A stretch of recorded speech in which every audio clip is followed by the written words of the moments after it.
So today we'll be discussing an issue of shortage of teachers in the country. So this issue comes with the context of UNESCO's publication, that is 2021 State of Education Report for India, taglined "No teacher, no class." So without teacher, we cannot have any class.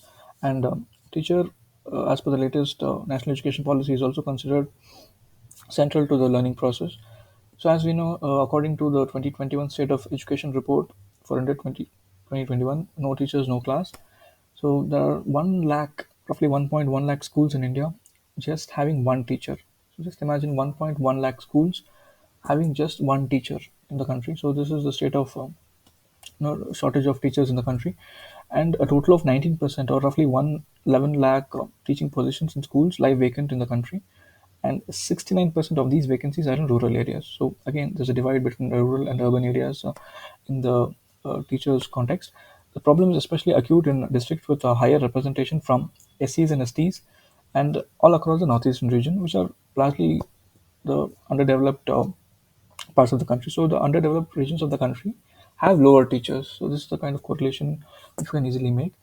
Then the RT also mandates that from class 1 to 5, the pupil to teacher ratio has to be 30 is to 1, and for class 6 to 8, the pupil to teacher ratio has to be 35 is to 1. So this is the RT's mandate, and such mandate has not been fulfilled as per the latest report's finding.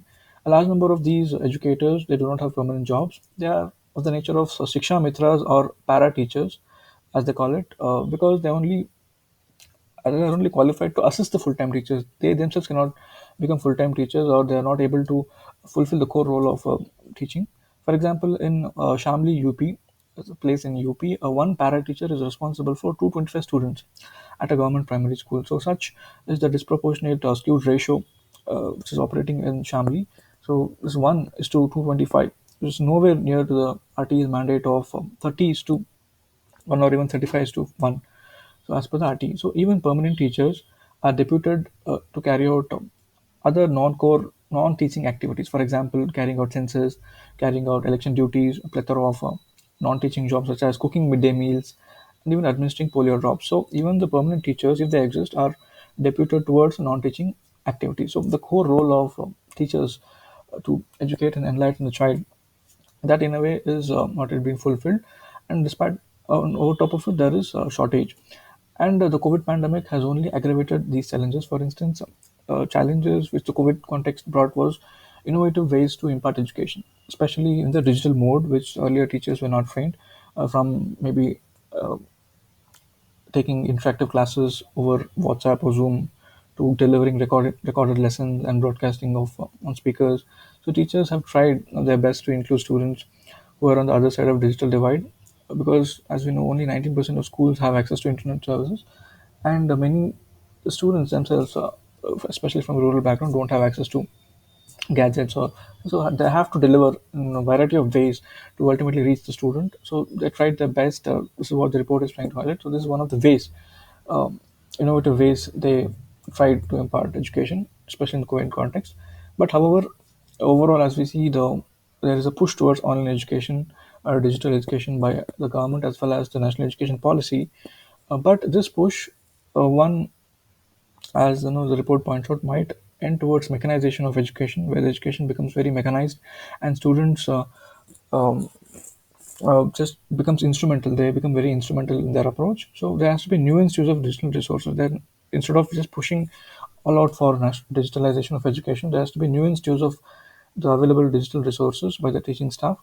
So instead of going for all out mechanization of education, and significantly, the digital medium has also coincided with rising unemployment among teachers and tertiary staff. So this is one more negative fallout of the digital economy, as well as other issues which the COVID and the other related to education, is that excessive political interference. So there is too much political interference in the recruitment process of teachers. This will ultimately slow down the process, further accentuating the problem of shortage of teachers in the country.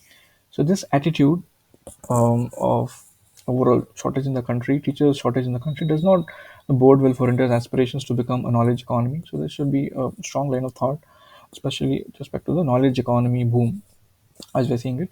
And some of the key recommendations which the UNESCO brought out in the same report was improving the employment terms of teachers in both public as well as private schools. So this will bring more parity with public and private, as well as help in retention of teachers, and give them more motivation to perform their jobs.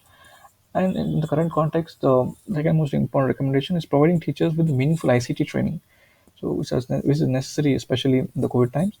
And further, we must increase the number of teachers and improve working conditions in northeastern regions, rural areas, and aspirational districts. So this is where the underdeveloped region are facing acute number of shortage of teachers. Apart from it, increasing the number of teachers in physical education, music, art, vocational education, and early childhood and special education. So this is in line with the NEP's thought process of diversifying the learning process, making it more experiential learning. So this recommendation is in line with that.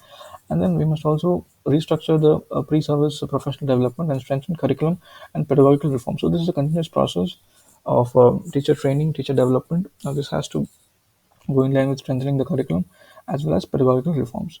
So overall, this issue of a teachers shortage and education is relevant from the GS2 education perspective. Apart from that, the same line of thought can be quoted even in essay as well as ethics papers.